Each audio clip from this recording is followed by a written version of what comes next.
വേണോ നിനക്കൊരെണ്ണം? On the rocks. Thanks. First peg of the day.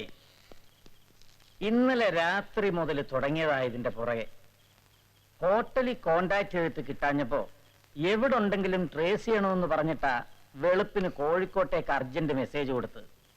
എവിടായിരുന്നു നീ? പുൽപ്പള്ളിയിൽ.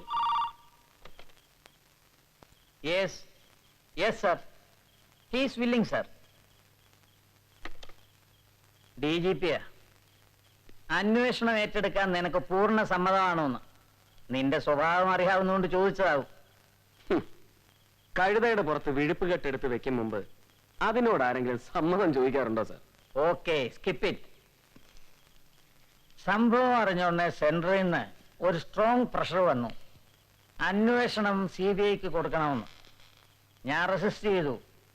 CBIക്ക് എന്താ കൊമ്പുണ്ടോ? ഒരു സെൻസേഷണൽ കേസ് ഉണ്ടായാൽ ഉടനെ അത് അന്വേഷിക്കാൻ പുറത്തുനിന്ന് ആള് വരണം. എങ്കിൽ പിന്നെ ഇവിടെ എന്തിനാ ഇങ്ങനൊരു ഫോഴ്സ്? സ്റ്റേറ്റ് പോലീസിന്റെ മുറയിൽ ഡ്രെയിൻ ചെയ്യരുതെന്ന് ഞാൻ അങ്ങോട്ട് ആർഗ്യൂ ചെയ്തു. ഒടുവിൽ ഡൽഹിയിൽ തന്നെ CM വഴി നമ്മൾ ആ മൂവ് മുളയിലെ അങ്ങ് നുള്ളി. അവരവിടുന്ന് സ്റ്റേറ്റ് കേഡറിലെ ബെസ്റ്റ് ഇൻവെസ്റ്റിഗേറ്റേഴ്സിന്റെ ഒരു പൂള് ചോദിച്ചു. അതിൽ നിന്ന് സെൻട്രൽ ഹോം ഡിപ്പാർട്ട്മെന്റിലെ കമ്പ്യൂട്ടറാ നിന്റെ പേര് തിരഞ്ഞെടുത്ത്. ഇതുവരെ അന്വേഷിച്ചിട്ടുള്ള എല്ലാ കേസുകളിലും വിജയം. ആ റെക്കോർഡാ നിനക്ക് മെരിറ്റായത്. വെളുപ്പിന് CM തന്നെ നിന്റെ പേര് കൺഫേം ചെയ്ത് ഡൽഹിയിൽ നിന്ന് ഇങ്ങോട്ട് ഫാക്സ് തന്നു. പിന്നെ ഇവിടുത്തെ കേവൽ മിശ്രയോട് ചാർജ് വിടാൻ പറഞ്ഞിട്ടുണ്ട്. നാളെ മുതൽ നിനക്ക് സിറ്റി പോലീസ് കമ്മീഷണറുടെ ചാർജ് കൂടെ ഉണ്ടാവും. CMനോട് ഞാൻ അങ്ങോട്ട് ഡിമാൻഡ് ചെയ്ത് വാങ്ങിച്ചൊരു ഉറപ്പാ അത്. എനിക്കറിയാം നീ ഇവിടെ അന്വേഷണം കൊണ്ട് നടക്കുമ്പോ കമ്മീഷണറുടെ കസേരയില് ആ ഗോസായി ഇരുന്ന ഞാനൊരു വിസിലും കൊണ്ട് നിന്റെ ചുറ്റും നടക്കേണ്ടി വരും, ബോക്സിംഗ് റിംഗിലെ റെഫറിയെ പോലെ. അത് വേണ്ട. സിറ്റിയിലെ മുഴുവൻ ഫോഴ്സും നിന്റെ ചൊൽപ്പടിയിൽ ഉണ്ടാവണം, എങ്കിലേ ശരിയാവൂ. ഇതിലുണ്ട് മെഡിക്കൽ റിപ്പോർട്ട്സും സ്റ്റേറ്റ്മെന്റ്സും.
Good morning sir. On time അല്ലേ? Good morning. കണ്ടില്ലേ, മെരുങ്ങാത്തെനവാ നിന്നെ പോലെ. കേന്ദ്ര സഹമന്ത്രി KM വർഗീസിന്റെ പെണ്ണുമ്പിള്ള അച്ചാമ്മയ്ക്ക് കുതിര സവാരി പഠിക്കണമെന്ന്. അതിന് നമ്മൾ ഇവിടുന്ന് ഒരു കുതിരയും ട്രെയിനറെയും ബംഗ്ലാവിലേക്ക് അയച്ചു കൊടുക്കാൻ പോകുന്നു. Through proper channel. ഭർത്താവിന്റെ അധികാരം വെച്ച് ഡൽഹിയിൽ നിന്ന് ഇവിടെ വന്ന് സ്റ്റേറ്റ് പോലീസിന്റെ പുറത്തോട്ട് കുതിര കയറുന്നത് പോരാഞ്ഞായിരിക്കും അച്ചാമ്മ ഇനി പോലീസ് കുതിരയുടെ പുറത്തോട്ട് കയറാൻ പോകുന്നത്. കുതിരയ്ക്ക് ഇൻഷുറൻസ് കൊണ്ടുവിടും. ഉണ്ട് സർ. ഭാഗ്യം, കൊണ്ടുപോകും. പക്ഷെ ഇവനാകുമ്പം കൊള്ളാം, പോലീസുകാർക്കുള്ള അത്രയും ക്ഷമയില്ല. സഹിക്കാൻ പറ്റാതെ വന്ന ഇവൻ തിരിച്ച് അച്ചാമ്മയുടെ പുറത്തോട്ട് കയറിക്കോളും. പറഞ്ഞില്ലേ, മെരുങ്ങാത്ത ജനിസ. Good morning sir. Morning. Bharat, he's Prasad, ASP Bharat Chandran. Hello sir. Come on. അപ്പൊ ആക്ഷൻ തുടങ്ങിയല്ലേ? എത്ര അടി കിട്ടും നിനക്ക്? ഓ, അതിങ്ങനെ എണ്ണി പറയാനും മാത്രമൊന്നുമില്ല. ഒരു മൈനർ അസോൾട്ട്. ആരായാലും ശരി, എനിക്കത് ഇഷ്ടപ്പെട്ടു. ഇടയ്ക്ക് ഇതുപോലെ എവിടുന്നെങ്കിലും 2 എണ്ണം കിട്ടണം നിനക്ക്. എങ്കിലേ നീ നന്നാവും. ബാലേട്ടൻ, സോറി സാറ് രാവിലെ തന്നെ ഒരെണ്ണം ഓൺ ദ റോക്സ് ആണല്ലേ? തോന്നിയാസം ചോദിക്കുമ്പോ നിന്റെ നാക്കിൽ ഇപ്പോഴും അറിയാതെ പഴയ ബാലേട്ടൻ വരും അല്ലേടാ? എനിവേ, ഇനി ഇതുപോലെ എന്തെങ്കിലും സംഭവിച്ചാൽ നീ ഒറ്റയ്ക്കായി പോകാൻ പാടില്ല. He will be assisting you. Sir, no, this is my decision, rather my botheration. സംശയിക്കൊന്നും വേണ്ടടാ, നിന്റെ കാലപ്പേ തന്നെ പൂട്ടായവനെയും പെഡിഗ്രി ഉള്ളവനാ. പഴയ ട്രാവൻകൂർ IG ഗോപാലമേനോന്റെ ഗ്രാൻഡ് സൺ അല്ലേടോ? എന്തായി കോൺസ്റ്റബിൾ ഗോപി?